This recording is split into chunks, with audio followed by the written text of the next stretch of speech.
The True Crime Society podcast contains adult themes and violence and is not intended for all audiences. Listener discretion is advised.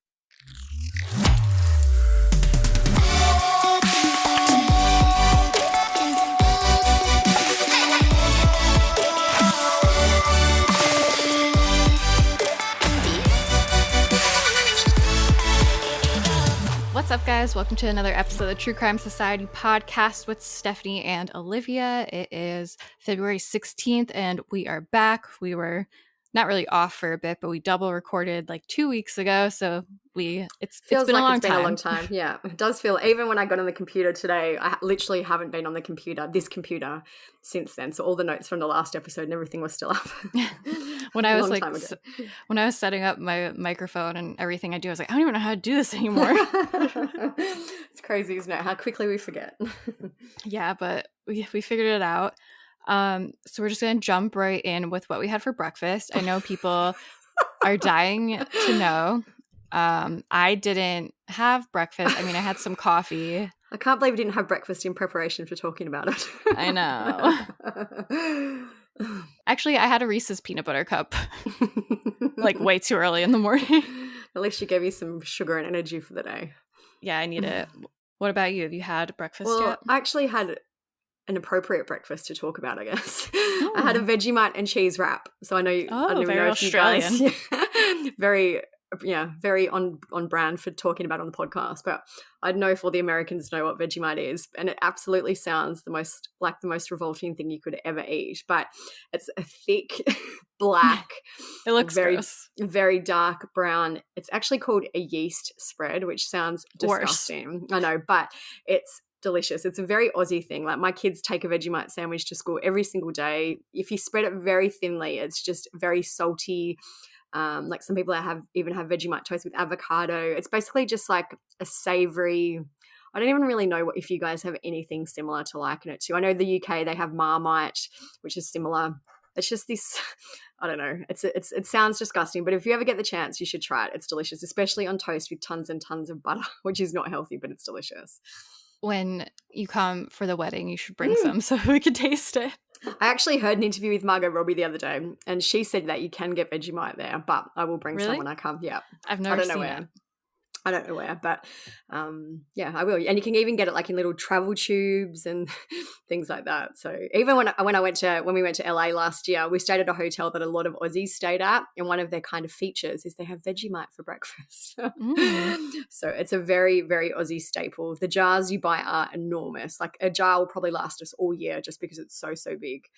Wow. Anyway, very good. That was my breakfast info for today. And for those who are like, why are they talking about breakfast? It's a nice shout out to people who follow us on Instagram, because we posted, sometimes when we get bad, funny reviews, we'll post them. And was this one the review? Someone left No, this was a private message, and they said something like, let's chat, be more like other podcasts. And we're like we've said it so many times, and it's in the show notes. If you don't want the chat, every single week now we put skip to 6 minutes or wherever the chat ends, and you can just go straight to the actual crime content if you want. On Spotify, you can literally click it and it goes there automatically. We have so many people every week. They're like, I love the chat. Please don't get rid of it. You know, I know it's not for everyone. I get it. In some podcasts, I skip through bits that I'm not really that interested in, but that's literally what you could do. You can skip through it. Yeah. So someone messaged us and they're like, I don't need to hear what you had for breakfast. And I was like, bitch, I have never talked about what I had for breakfast on this podcast. But now we have. Yeah, so shout out. But yeah, and someone was like, I don't need to hear about your wedding planning for 20 minutes. And I was like, it was definitely not 20 minutes, but okay. I just don't get it. Like, you know, I get some podcasts aren't for everyone. If it's not for you, just turn it off and move on. No one's forcing you to listen to this free content. You know, it's crazy. I know. I just couldn't imagine having the energy to be like, I'm going to go send them a message and let them know how I really feel. Like, I'm too busy. I don't know. I guess it makes some people feel more in control if things are hectic. This is their way of, you know, I don't know. Yeah, I don't understand it either. I don't know. Sounds like they need more hobbies. Life's too short. Yeah. If I don't like something, I either just like turn it off, or even on podcasts I like, if they're just like annoying me in that instance, I just fast forward. Yeah, exactly. And I don't know how we can make it any easier. We literally can't. Like, we literally like go here if you don't want the chat, but that's still not enough for some people. Yeah. So just as a reminder, if you made it this far and you're sick of hearing us talk, you could literally just go to the episode notes. If you're on Spotify, you can just click it and it'll go right there. Or you can just fast forward to where it says. Yeah. But anyways, otherwise, I've been playing a lot of Hogwarts Legacy. A lot of people we know are playing it. Yeah, I keep hearing everyone talking about it. It's so fun. It's like my obsession. I will be at work just waiting to go home and play, and I stay up way too late playing. Like, it's just so fun. I love it so much. So if anyone else is playing, let me know. Let me know what house you're in. I'm a Hufflepuff because I'm lame. That's what I got in the quiz, and I just kept it. But Hufflepuffs are apparently known for just being nice, and I am nice, so. Except to people who give bad reviews. Yeah, except not to everyone, but we haven't spoken about the weather. I actually sent you something. I'm like, I can talk about this on the podcast. And apparently there's a heat wave coming here. We're in the last few weeks of summer. I saved a little snippet. It says Sydney is meant to have its hottest day in more than 400 days on Saturday. The heat wave, which is expected to begin today, which is Friday here, and end at midway through next week. So it is actually very hot. I was tempted to record again in the dark, but I'm all right for now. Even here, it's February, which is usually like the coldest. January and February are usually like the coldest parts of winter. And it was 65 degrees yesterday and like today, which is like how it would be in May, like springtime, basically. It's so weird. The weather is weird. Like, I don't know. I feel like maybe I haven't looked at the stats, but I feel like it is getting increasingly volatile. I know obviously global warming is a thing, but it's just, very noticeable these days. I just miss like seeing snow. It used to snow a lot when I was younger, I swear. So one other just quick crime update that happened based on one of our previous cases that we covered. So last year, 2022, we did an episode on, I think it was like Mums Who Murder, and we just spoke about a woman called Yulissa Thaler who shot her son Eli while he was still in the car seat. Today, she has been sentenced to life in prison without the possibility of parole, which is not an unexpected outcome, but I feel like it's probably definitely the right one. Mm-hmm. She shot Eli during a custody battle with her ex-partner. So I guess you can't really ask for much more justice than that, can you? That is the strictest punishment that she could have received, and it was the right one, I believe, in this case. Yeah, it's interesting too, though, 'cause she was definitely like mentally unwell. Yeah. So I wonder if she'll get treatment as well. Yeah, and Eli was older, though. Eli was 6, so I feel like that's maybe why they haven't been at all lenient on her, whereas if this was more of a, brand new baby, postpartum depression, postpartum psychosis thing, maybe it would have been different. But yeah, Eli was older and she wasn't really doing anything to help herself, it seems. Mm-hmm. Yeah, definitely. All right, so today we are doing an episode on a new case that I feel like doesn't really have a ton of information, like enough information to do an episode on it. But for some reason, this case has gone like viral. People are totally obsessed with it. It's one of those ones that people are being crazy about on social media. A lot of chatter, a lot of gossip, a lot of rumors, a lot of speculation. Yeah. I really felt, because this is a British case, and I know we don't actually do very many British cases, but when it first happened, I thought, it's interesting, but I'm pretty sure it's going to be solved or, concluded very quickly.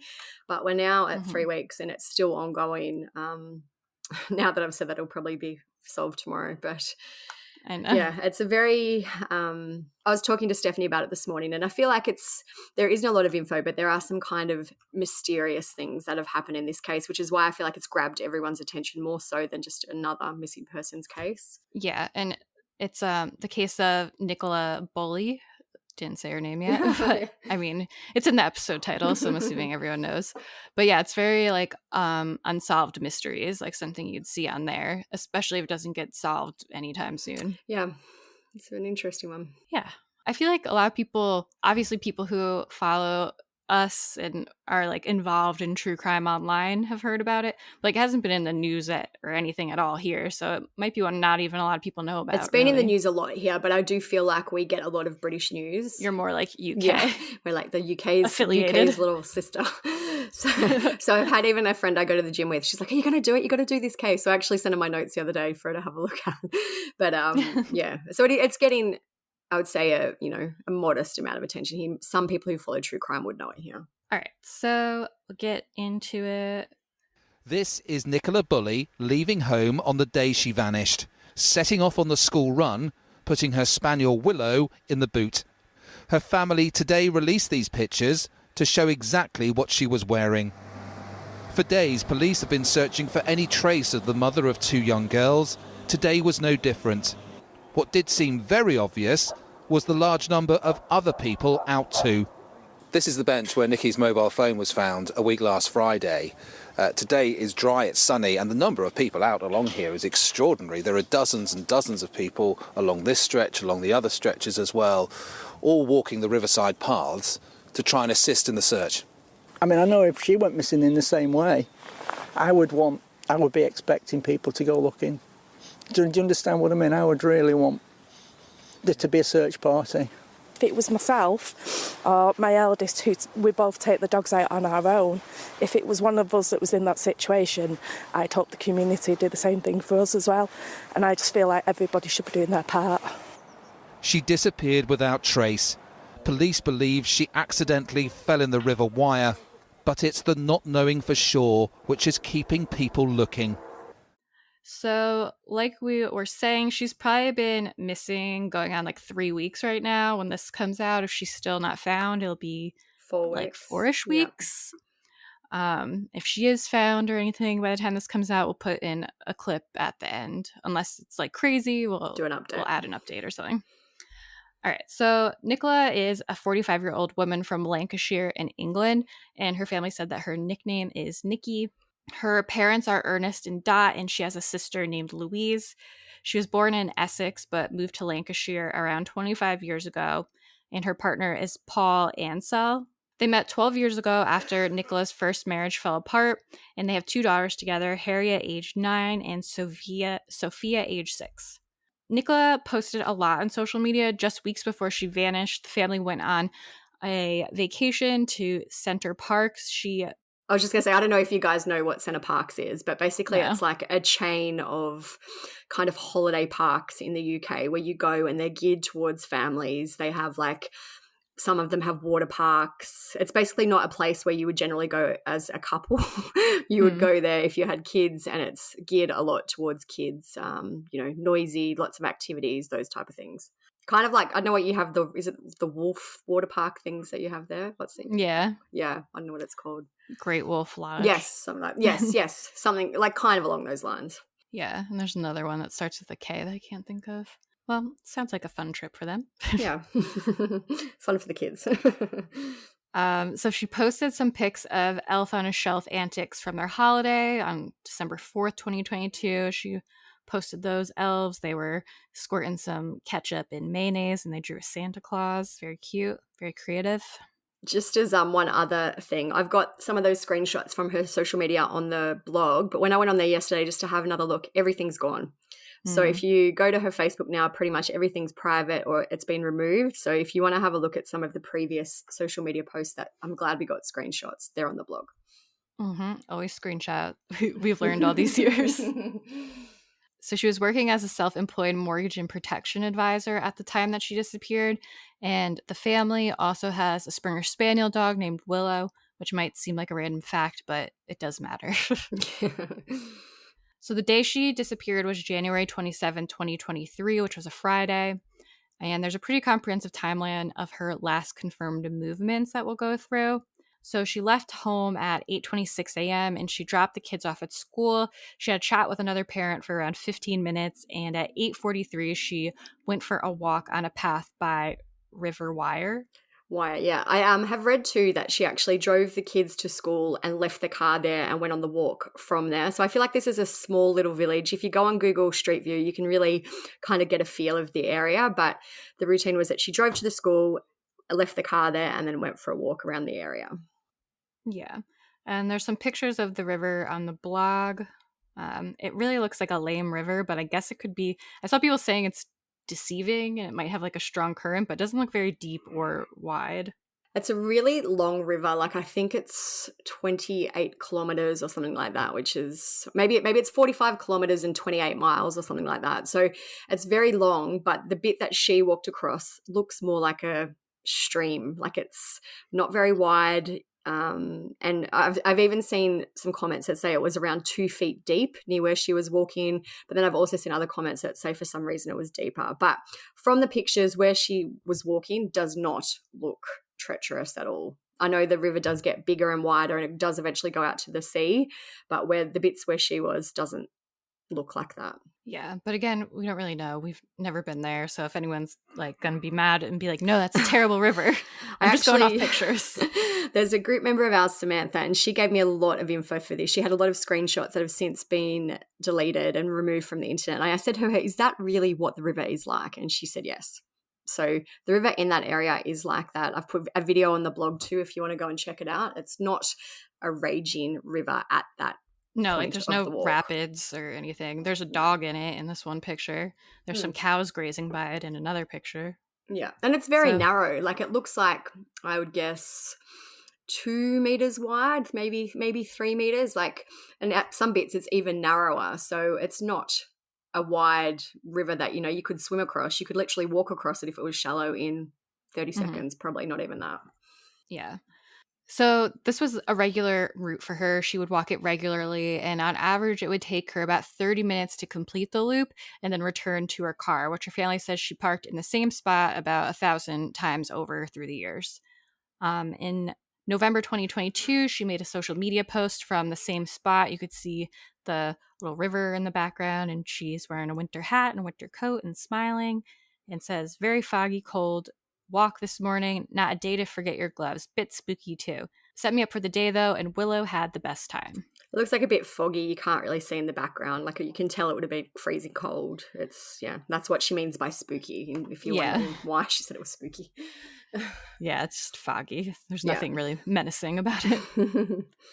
So that brings us to 8:50 a.m. approximately, and a dog walker who knows Nicola saw her walking around the lower field with her dog.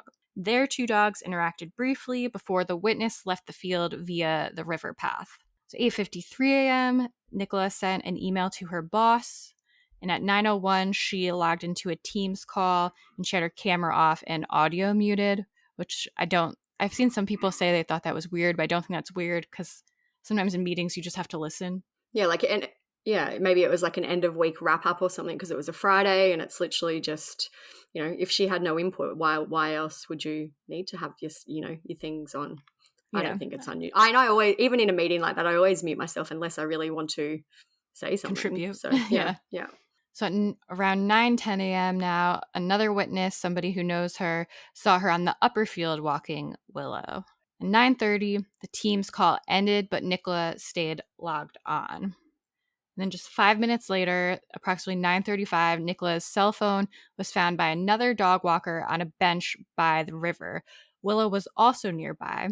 The phone was still connected to the team's call, and Willow's leash and harness were nearby. So it seems like she might have let the dog off the leash. For a run around, yeah. He was running around a little. I think I've read, I hope I'm getting this right, but I think I read the leash was on the bench too, and then the harness was on the ground. So like obviously maybe she was sitting on the bench, had a phone and the leash there, and she'd taken the harness off for the dog to have a run around and just let it on the ground.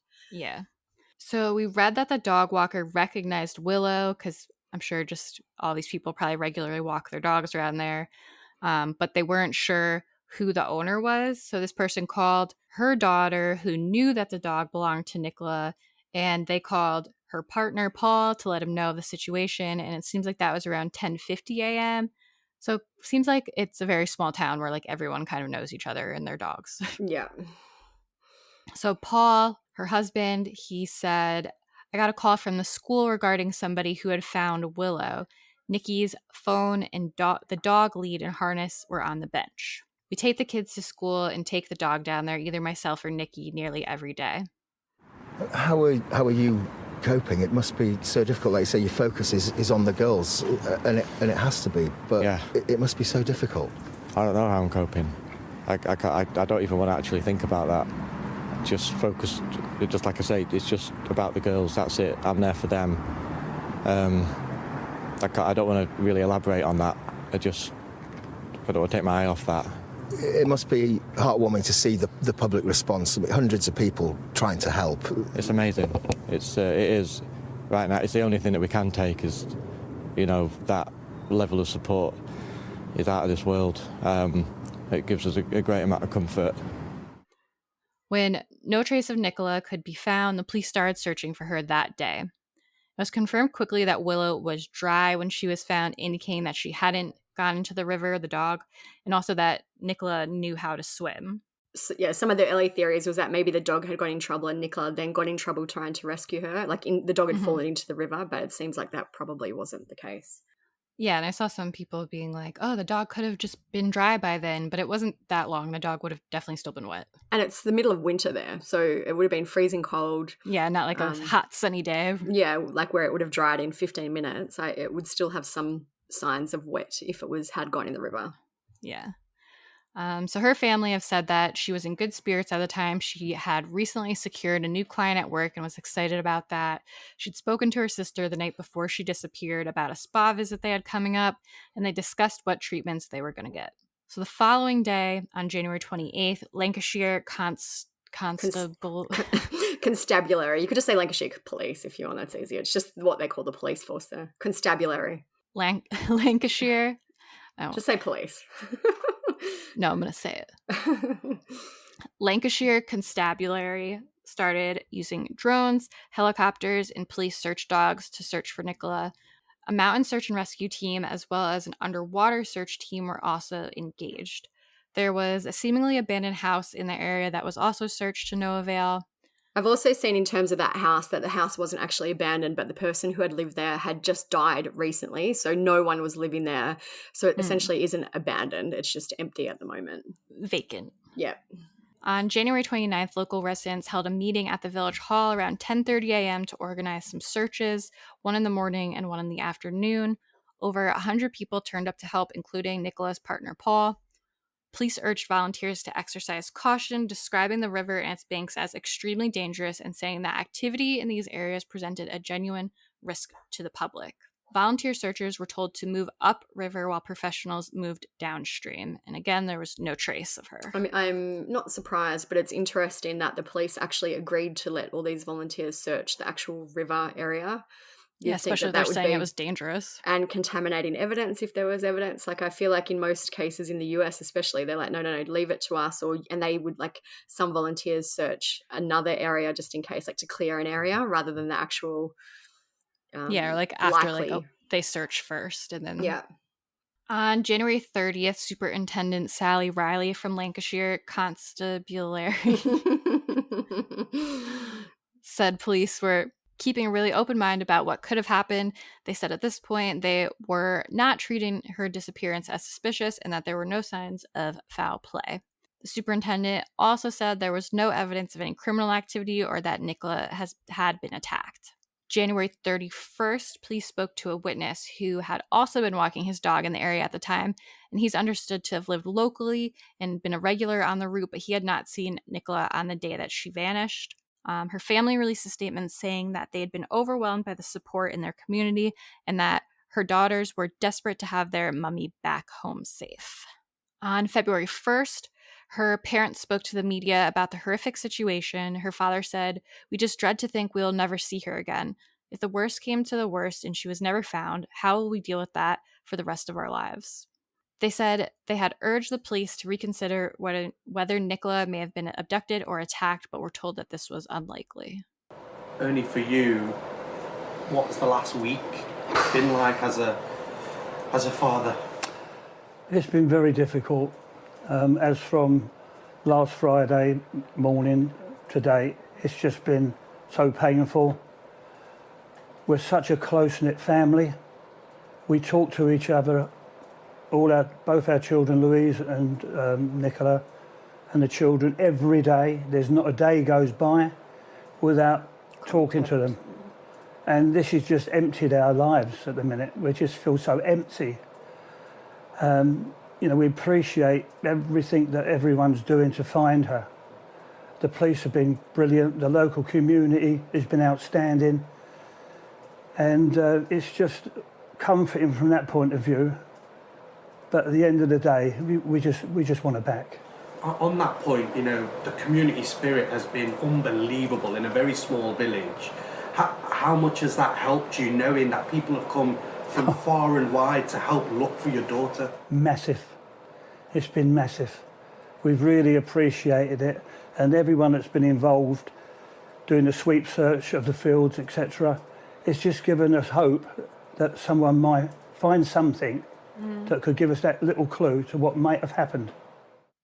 On February 2nd, the police spoke with a second witness who they had identified with the help of the public using CCTV, but they told police they didn't have any further information to aid their inquiry.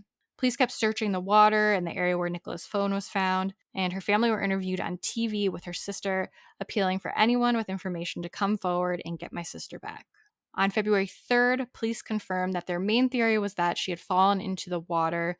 Superintendent Riley said it was possible that an issue with her dog may have led her to the water's edge and urged the public to look out for her clothing. The following day, Nicola's sister made a post about that possibility. She urged the public to keep an open mind as there's no evidence whatsoever that Nicola went into the water. Police also appealed for a person who was seen pushing a buggy or a pram to come forward as they believe she may be a key witness. So on February 5th, that person came forward, and police said that they were very much being treated as a witness and warned against totally unacceptable speculation and abuse on social media. I feel like because it's such a small town, everyone started to point fingers. Like, if that person was known to be walking their baby, like maybe they went for a walk every morning, like that's what they kind of mean. That's why they're saying this person is absolutely only a witness, nothing more. Private underwater forensics firm Specialist Group International offered their services free of charge after speaking to Nicola's family, and the police agreed to draft them in to start the following week, February 5th. The SGI search started February 6th, Monday, and the chief of SGI, Peter Falding, told the Mirror his high-tech sonar equipment would find Nicola in the water under an hour if she fell into the water by the bench, but nothing was found. Police gave another update on February 7th, and Superintendent Riley said river searchers were now spreading out towards the sea at Morecambe, but reiterated that police do not believe there was any foul play involved in the disappearance. She said despite over 500 pieces of information currently being reviewed, the investigators are yet to find anything conclusive. And that brings us to February 8th. SGI pulled out of the search for Nicola. They said they were 100% confident that she was not in the immediate stretch of water from the bench after trawling several miles over 2 days. Mr. Falding said the case is baffling, but was glad his team hadn't found a body, as it meant that Nicola may still be alive somewhere. I get that there's probably some science behind, how far they searched. They could probably look at the current of the river and how far she could have traveled in that time. But this is still 11 days or whatever after she went missing. I feel like several miles of a 30-mile river isn't really, do you know what I mean? Like, it just seems weird that he's like 100% she's not in there. They didn't search the whole river and, a long time after she went missing. It's interesting. I just don't understand this river because it looks so lame in the pictures in the area she was in, but it must be deep enough where they use sonar at least. Like if it's 2 feet deep, they're not going to use sonar, I don't think. Yeah, I might see. I might look it up and see if I can see how deep it gets while we're talking. Anyway. I saw a comment that said it was I don't know if it was 10 feet. It says the usual range of the river is between 0.4 meters, which is very short, and 4.73 meters. So 4.73 is deep. I'll just get the conversion. Hold on. So 4.7. So 15 feet. Mm-hmm. So it's still not hundreds of feet deep. Like it's, deep, but I wouldn't say it's crazy deep anyway. So it's between 1 foot and 15 foot, essentially, is how deep it is. The search for Nicola continued on February 9th in the sea. The police said there are currently no further press conference scheduled as things stand.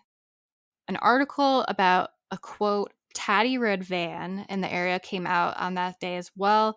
This information comes from the Mirror and says, it has now emerged that a concerned resident spotted a suspicious-looking vehicle believed to be a Renault outside a barn in St. Michael's on January 27th. The witness contacted the police to report a suspicious red van parked in the village close to where Nicola went missing. The 55-year-old witness, who had not been named, told the Times that they saw the tatty red van in Hall Lane outside of a barn. They said, I didn't think anything at the time, but when I saw Nicola had gone missing, I called 101 and spoke to an operator. I contacted the police again on Friday and spoke to a police officer. It could have been a Renault van. The St. Michael's resident said the vehicle was sort of a van you could live in. A second witness, who happens to work in search and rescue in the south of the country, revealed to the Sun that they had seen a red van which looked suspicious at 9:40 that morning. The man, who requested not to be named, said they called the police 3 days after Nicola went missing when they realized that the vehicle might be significant in their inquiries. He said they thanked me and asked if I had any dash cam footage and told me they were taking my information seriously. The Lancashire police have since come out, though, and said that there's nothing to suggest that the red van is suspicious. Along the same lines as the van sighting, locals also reported seeing two fishermen who were acting strangely around the time Nicola vanished. A witness told police he saw two men acting suspiciously near the route that Nicola went walking on. He said they were trying to hide their faces. So many suspicious people in such a small little town. I know. So it was very strange. It made me uneasy. I feel like it was just, like you said, small town, and like everyone's like turning on each other now. Yeah, exactly. Like, wow, that person didn't face me, so maybe they are suspicious. Like, maybe they could be very well be suspicious. We don't know, but it just seems like, yeah, there's a lot of maybe exaggeration of these kind of circumstances. And I feel like people would rack their brains and like, wow, I've never seen that van before. Maybe it's unusual. Maybe I'll call the police. It's just, yeah. Yeah, especially from like a distance, you could take anything as being whatever you want in hindsight. Like, there's people outside my apartment all the time there's a river near me, and I could easily like look out and just be like, oh, there's people looking at the river. But then if I knew there was a crime, I would be like, oh, those people were out there. They were kind of suspicious. And we live on a very quiet road, and essentially no one comes down this road unless you live here, because no one knows it's here. So anytime like I see a car I don't realize, I'm like, who's that? What's going on? So it's kind of along those lines. I'm sure people just are used to seeing the same people, the same cars every day, and when you see something a little bit different, they probably just reported it. Nicola went missing with her car keys and a water bottle. Neither have been found. Her partner, Paul, apparently asked Mercedes, like the car company, not a person, if her keys could be tracked, because they were Mercedes keys. A source from another article said Paul's been clear about Nikki's keys being missing from the get-go. In the local searches, he specifically asked people to keep their eyes open for them and even organized for people to go out with metal detectors. One of the first things he did was contact Mercedes to see if they could be tracked. Paul said that Nicola would have had her keys in her coat pocket. He described them as a couple of Mercedes key rings on it, one black, one blue, a round wooden key ring with paw prints on it, and a couple of normal keys. Police have since said there is a gap in the timeline for this case that they can't fill in. Substantial CCTV in the surrounding areas has ruled out that Nicola left the park via a majority of the gates. The path leading to Garstang Lane, however, has proven to be a black spot. Police said, we can say with confidence that by reviewing CCTV, Nicola has not left the field during the key times via Rowan Water, either through the site itself or via the piece of land at the site. So basically, they had video of all the entrances, exits, except one, it seems. Yeah. They said, also, we can say that she did not return from the fields along Allotment Lane or via the path at the rear of the Grapes Pub onto Garstang Road. So Nicola was last seen by a witness at 9:10 and her phone was found at 9:35. The team's call ended at 9:20. And we're wondering, did she talk on the team's call at all? Did she say goodbye, or had she already vanished by the time the call ended? Like something happened while the call was going on. It could have even been a call, say, like I haven't seen any information about the team's call, but it could have been maybe a call with like 100 people where literally she wasn't expected to say goodbye. Like if it was 5 people, you'd be like, okay, yeah, thanks, see ya. But, I've read some articles that say there was a 10-minute window that's not accounted for, but essentially if she didn't talk or show herself on the video at all, it could be a 25-minute call. Because if she was seen at 9:10, the phone was at 9:35, that's the biggest window. But if she did say goodbye at 9:20, then the window is a little bit shorter. Yeah, I feel like she probably didn't. I also think she didn't, because I think people would have come out and said she seemed fine on the call, and there's been nothing like that. It's just literally she seems like a call where she didn't talk. Yeah. By mid-February, police said they had opened 500 lines of inquiry in the case and were looking to talk to more than 700 drivers seen in the local area. So that is essentially kind of it in terms of the search for Nicola. The search is still ongoing. It's, I guess, been scaled back a little bit. That they're kind of the main points and the main first few days of the search. So we'll get now into some theories and kind of discussion about the case, because there is a lot of discussion in this one. Yeah. One possibility that has been brought up online is that someone may have been following Nicola and may have abducted her. We know that her family have said she parked the car 1,000 times in the same spot, and that she essentially did the same walk almost daily. Up until the end of last year, Nicola was really active on a lot of social media. She had a Strava account, which we've spoken about as well in the Mariah Wilson and Colin Strickland case, which is basically like an app where you can track your runs, your rides, your walks. People can look at kind of the route that you've taken. She used to track all her walks on that, and she actually posted a ton of photos of her at this river with the dog, a lot of the photos. I feel like if you followed her, you would probably get an idea of her general exercise routine, where she generally went. So that's kind of one of the theories, is that maybe someone knew she was going to be there and was waiting for her.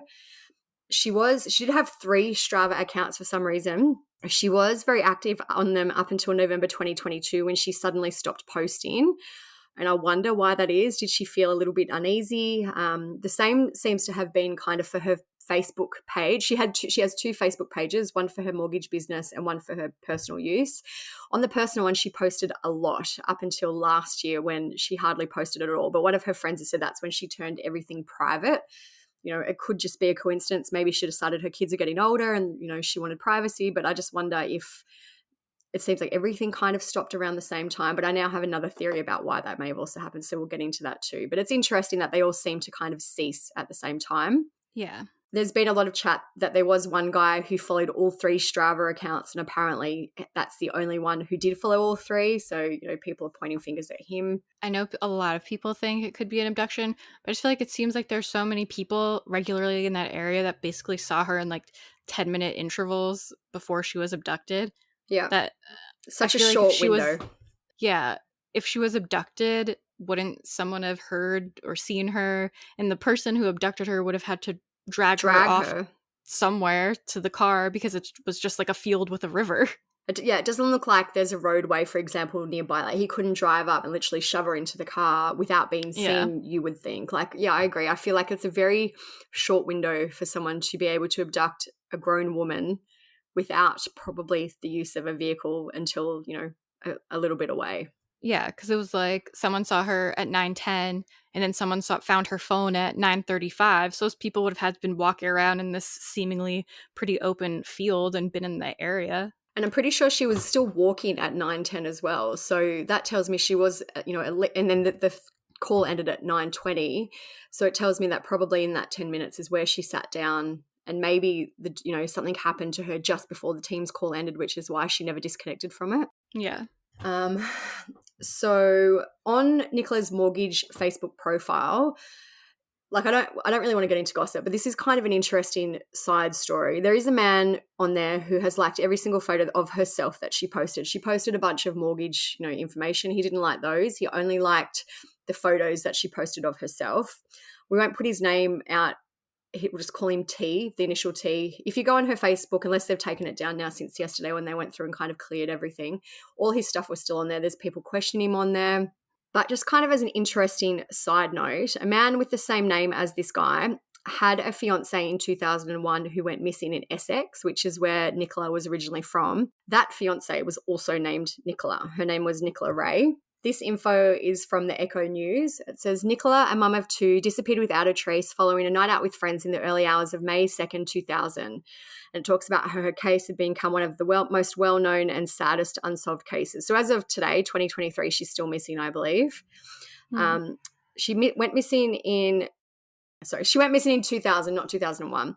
But in 2010, this Nicola Ray's partner was arrested and charged with Nicola's murder, but police did end up releasing him without charge in November. So Could be a coincidence. Like these two T's have the exact same name. One was from the area where Nicola disappeared from, and where the first Nicola. I know it's so many Nicolas, but basically there's connections between all of them. If it turns out to be the same T.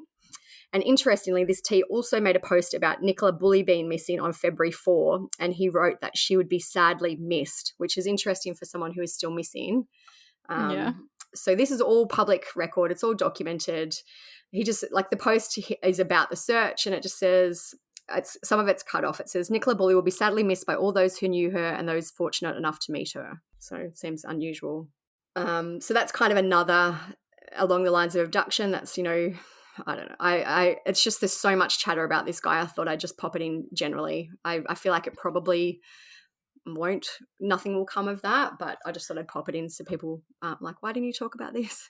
It's definitely weird, but I still just feel like it'd be a hard abduction to pull off. Yeah, I agree. So right before we recorded, police gave an update on the case, and they gave some more insight about why they still thought Nicola had gone into the river. They actually reiterated that they still believed that she was in the water. They said they classed her as high risk and that she had some vulnerabilities. So I'll read out their press release that happened yesterday. It said, today we held a live press conference to provide some updates in relation to our search for missing mum Nicola Bulley.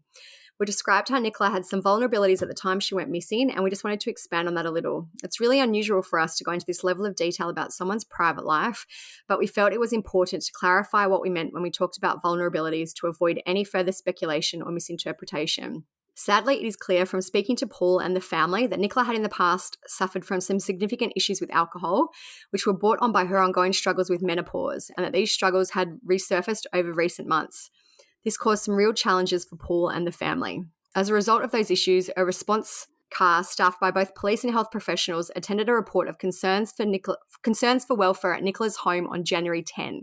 So that's 17 days before she went missing. No one has been arrested in relation to this incident, but it is being investigated. So I have done two kind of polls on Instagram. Before this update, I asked people what they thought had happened to Nicola, and I would say 95% of them said they believe she'd been abducted or murdered. And I asked people if they thought this kind of update about Nicola's maybe mental health and vulnerabilities changed their mind. Some people have said yes. A lot of people have said, no, this is victim blaming. Someone said, how could she be in the water? Wouldn't she resurface? And then someone said, now I feel the husband is framing her. So kind of along those lines, there has been a lot of speculation placed on Paul. No one has been named as a suspect in this case, but we've spoken many times about how, it's always the husband, and it's a general investigation into the husband in every single case. I feel like that happens, and the husband is either ruled in or ruled out very quickly. He's usually, I would assume, the first person looked at. So right after this update from the police where they spoke about her, alcohol issues and things like that, Nicola's partner, Paul, on Facebook changed his name to Sam Beckett.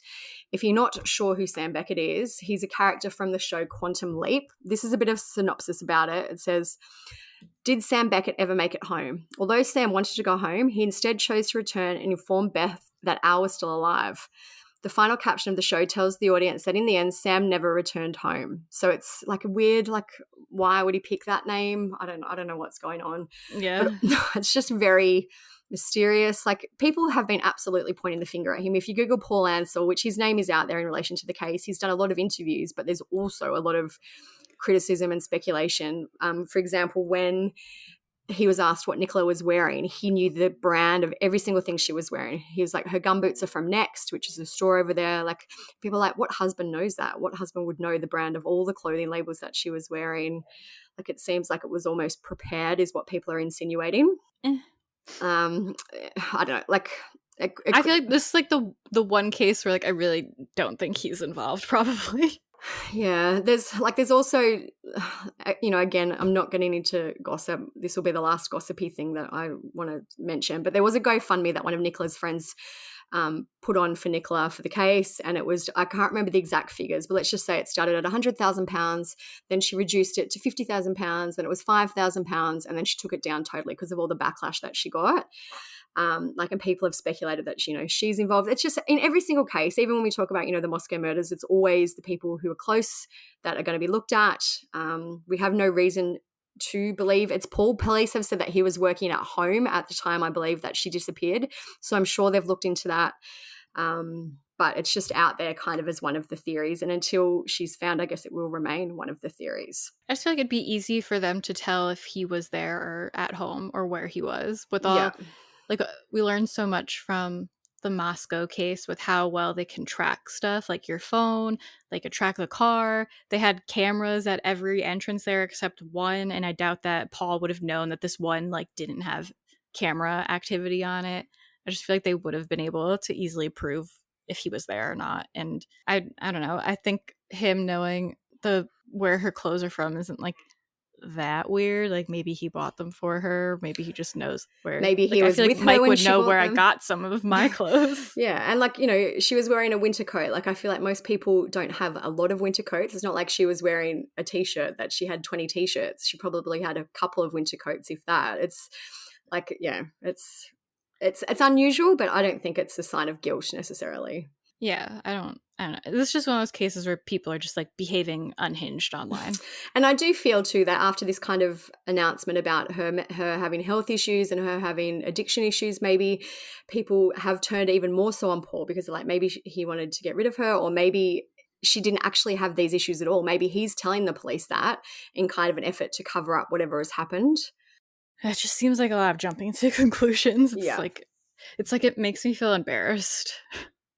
The thing too is that the police have been so scrutinized in this case for maybe not being as efficient and doing the right thing. They've got a lot of backlash today as well over that statement about her vulnerabilities and her health issues. Yeah, I saw that too. A lot of talk about them now being victim blaming. There's been a former police officer who actually spoke to the media and said that now Nicola's reputation has been destroyed. He said, "You can understand why some people are saying it's victim blaming to protect their own reputation. I can't see how it progresses the case any further now we're 3 weeks in." So following this kind of backlash, which has just happened today, the Lancashire police have referred themselves to the police watchdog. Women campaigners have said that police have been trying to hide their incompetence, and ex-detective has called it astounding. So like, I feel like they did it. I'm not saying it's right why they released the information, but I understand why they did it, because people are like, why aren't you investigating all these other theories? But I feel like they made the point badly, but their point is she had a lot of things going on, whether or not they're insinuating that she fell into the river maybe while she was intoxicated, or if she took her own life. That's another theory, I guess, that could eventually be what actually happened. But it was just kind of an explanation as to why they are focusing on the river. Yeah, because people are being monsters online about it and being crazy.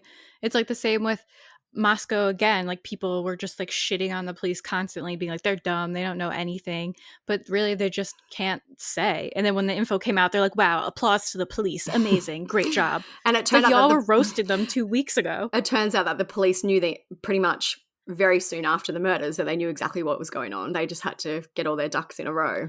Yeah, and it's not saying like police are always right and they always know what's going on, but like most of the time, like, they're on the right track.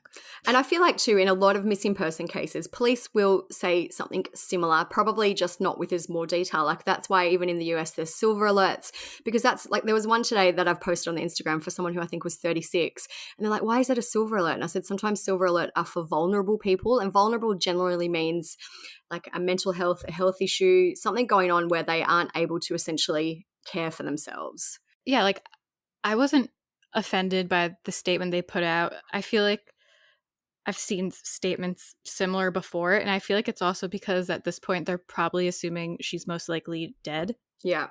Not to be like the bearer of bad news, but I feel like that's the assumption, where it's kind of like they just need to find her at this point, and that information might like help somehow. Yeah. But I think it's just another thing of like people just like want to get mad at things. Like, people are already mad about this case. They're saying the police are doing a shitty job. They're not releasing any info. Now they did release info, and some people just like to be angry online. And I feel like too, you just say, for example, if they had made the statement slightly different and they just said, look, we think she's highly vulnerable, and left it at that, people would be like, why? What's going on? Like, why aren't you giving us more information about that? It's one of those things where, yes, it's her medical history, and I guess, personal history, which probably shouldn't have been released. But I also feel like either whatever they said, no one was going to be happy with it. They probably could have just left it at like she had mental health struggles.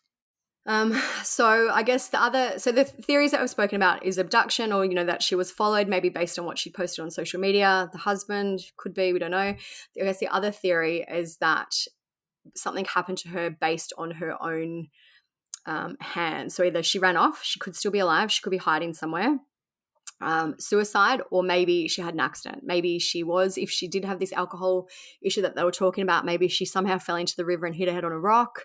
Like, that would explain even why she could swim, why she didn't. I don't really want to say really, because I don't actually have a strong feeling on this one. I do feel she's in the water. I feel like she will eventually be found somehow in the water. And it's interesting too that since they've come out and said the stuff about the alcohol and the health issues, the SGI team have said, well, if that would have changed our search if we had have known that. The guys who said that, they were 100% sure. I don't know. Like, they're like, I don't know. I feel like that. I don't think she's run off. I feel like she's probably in the water somewhere from either an accident or suicide. My instinct is accident. I think so too. Like, it seems like something happened where, like, she was on the phone listening, the dog was running around, and then something happened quickly where she just got up, left her phone there, the dog was off the leash, and it just seems like she just, like, got up quickly. Yeah, like, I feel like there has to be a reason. Otherwise, why wouldn't she just put the phone in the pocket, for example? Like, I feel like she really thought that she'd just a quick, get the dog, or whatever. We don't obviously know whatever happened. It was just a quick, just split-second decision. Yeah, like, the only way I'm not bringing my phone with me, because I'm just paranoid of, like, people stealing, is, like, if it's something really quick where I'm like, oh my God, like, maybe the dog was getting too close to the ledge, or the dog was getting close to the water and she, like, got up to get the dog away, or maybe there was, like, another dog, or I don't know. But, like, something could have happened where she just somehow happened to fall in the river.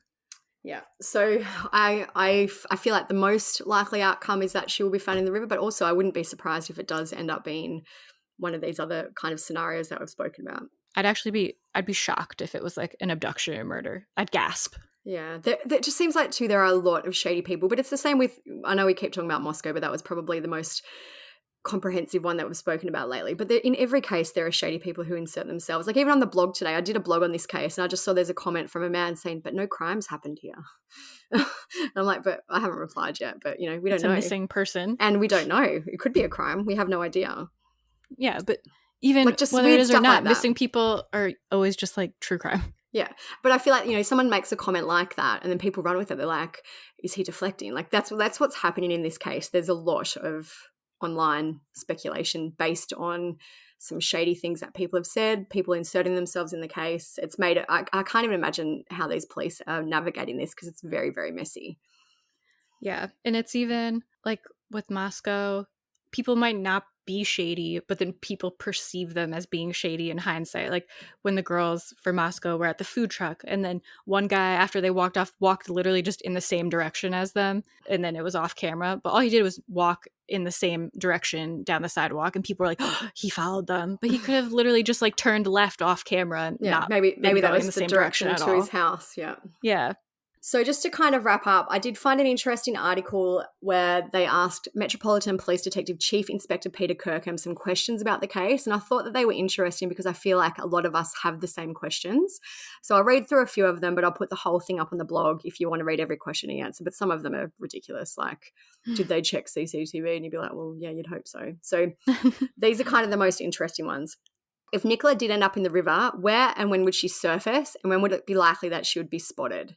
So he said detectives will have taken expert evidence from academics and others who spend their lives studying the movement of water and its impact on items such as the body which are in it. This is a hugely complex area, and there are many unknown and unknowable factors in play. As a result, the information given to officers will not be particularly reliable or precise. In most cases, a body will emerge in about 5 to 10 days, but the margin for error is large. So we now know it's been a lot longer than 5 to 10 days. But in terms of things like maybe if she's in the river, she could have been stuck under a log. There's a whole even bunch. with, like, Naya Rivera, right? Yes, it was just a lake. Everyone knew she was in the lake, but it took them a long time to find her just because the lake was, like, really murky, had, like, literal trees in it, and it was hard to navigate. Yeah. So, and I know there was a missing person here called Logan. He was missing to be fair, he went missing in the ocean, which is different because I know the ocean currents are a lot stronger and all that, but it took them months to find him, months and months and months. Like, and sometimes people are never found. If she somehow made it to the ocean, it could take a very long time for her to be found. Even Jelani Day, wasn't he a couple weeks? Yeah. Like we've just recently spoke about Bryce Borko. If he went into the water, that was October. He still hasn't been found. Mm-hmm. So anyway, I get it. The margin for error is huge. They can do all their mapping and analysis, but essentially if there was one variable, that could change everything. Yeah.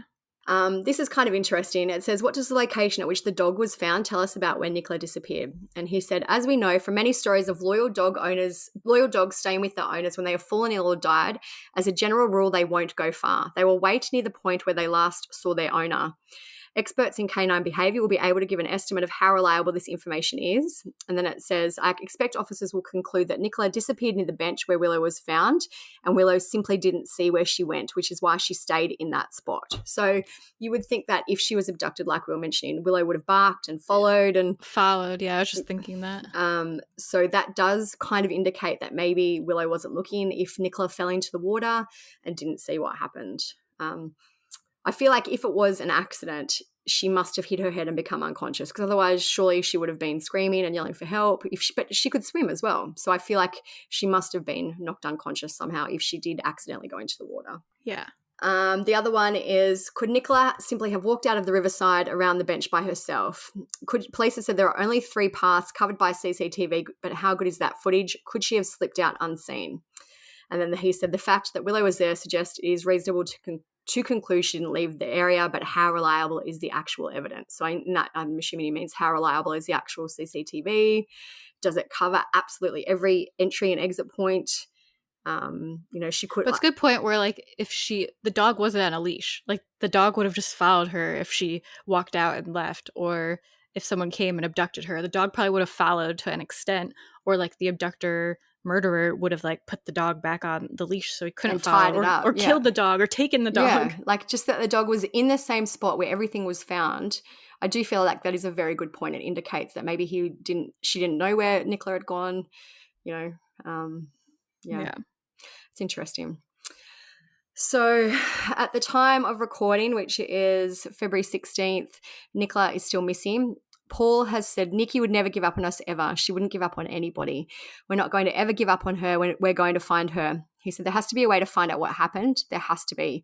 You cannot walk your dog down a river and just vanish into thin air. Something happened that day. Something. And it also gives more proof that it probably wasn't Paul, because the dog would know Paul and definitely want to follow him if he was the one to do something to her. Yeah, you would think so. And he could have just taken, like, I feel like if it was Paul, it's a very convoluted way to go about this, Yeah. There could have surely been an easier way. And especially if there was that 10-minute interval and that was it. Yeah. The family have made a statement about the alcohol statement that police released. They said, although that we know Nikki would not have wanted this, there are people out there threatening to sell stories about her. This is appalling and needs to stop. And they believed that the speculation has now led to the kind of investigation becoming distracted from finding her, and is just now about speculation and rumours into her private life. Yeah. So the family also now have released some more information about the health struggles that she was facing. It says, due to the perimenopause Nikki suffered with significant side effects such as brain fog, restless sleep, and she was taking hormone replacement therapy to help, but this was giving her intense headaches. The headaches caused Nikki to stop taking it, thinking this may have helped her, but only ended up causing this crisis. The public focus has to be on finding her and not making up wild theories about her personal life. It's nice that they released like a little more background, because I don't think that's like ruining her reputation if she is still out there. Like I feel like people probably a lot of people can relate to. Yeah, like would be sympathetic and empathetic towards her situation. It sounds like she felt out of control in terms of her health and her hormones, I guess, essentially too. So I feel like it's not like she was violent or did anything wrong. She was just struggling. Yeah. I think people just need to stop being so crazed online and like acting like they're going to solve the case. And that's coming from me, who is here on a true crime podcast, we have like a group about it. But I've said this before, we're not acting like unhinged maniacs, just like putting out rumors and just like harassing people. There's just like, it's not even like that fine of a line. Like it's one thing to talk about the case and talk about the facts and maybe talk about some of your thoughts. But then there's people who are just posting like crazy things, like harassing the family, like being awful. The superintendent also made one other statement just to finish with, and she said that the police have been inundated with false information, accusation of rumours. She said in her 29 years of police work, she has not seen anything like it. So I don't know, like this case just has really seemed to, I don't know, explode. They're like rabid, these people. They're like literally just rabid. Yeah. And I think because the husband has been quite vocal, like he's done a lot of interviews, you know, a lot of media sessions and things like that, he's kind of put himself out there for scrutiny, and that's what people are doing, which, you know, right or wrong, I guess will be revealed as if she's ever found. So yeah, if there's an update by the time this episode comes out, I'll put in a clip here. Sadly, we are now able to confirm that yesterday we recovered Nicola Bulley from the River Wyre. Nicola's family have been informed and are of course devastated. Our thoughts are with them at this time, as well as with all her loved ones and the wider community.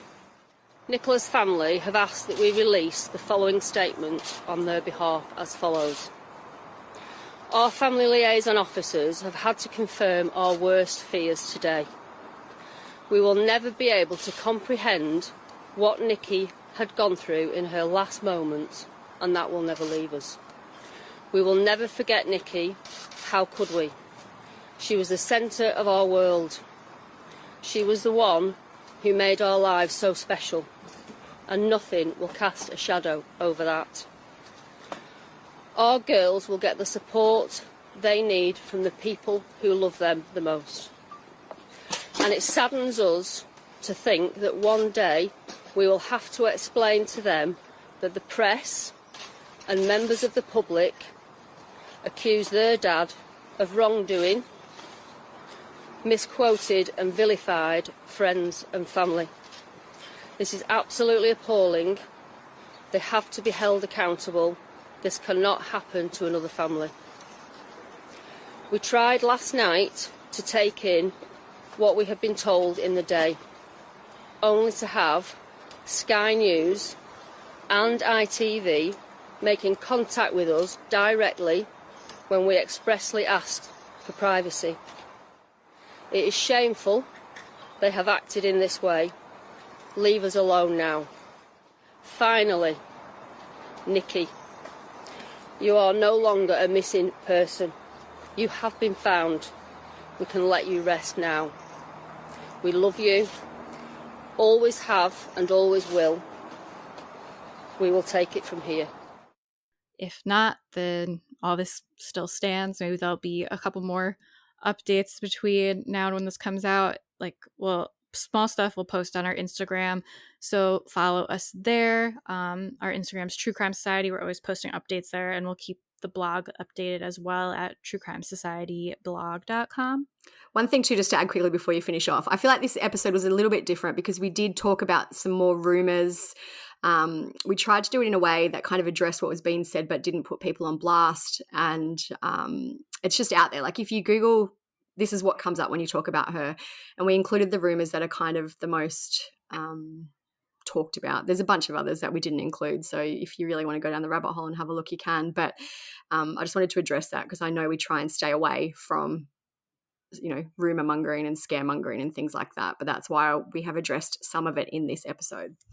Yeah, like I feel like it's fine to talk about it, and it's always hard for me to describe or try to make the point I'm trying to make, but some people online are just so toxic with this stuff. Yeah. And like see it as more entertainment and like it's a reality TV show, whereas like I feel like you and I mostly try to just talk about the facts and tell the story, because it's like it's something that we're like interested in, and we're trying to talk to other people who are interested in it, where it's not like a gossip reality TV sesh. Yeah.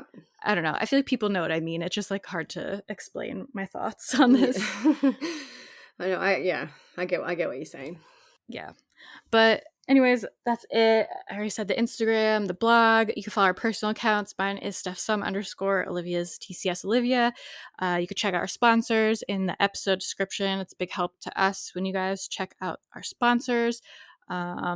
Share the podcast, subscribe, review. All those things are a big help as well. Share in your Instagram stories. And that's it. Stay safe out there, everyone. And thanks for listening. Peace out. See ya.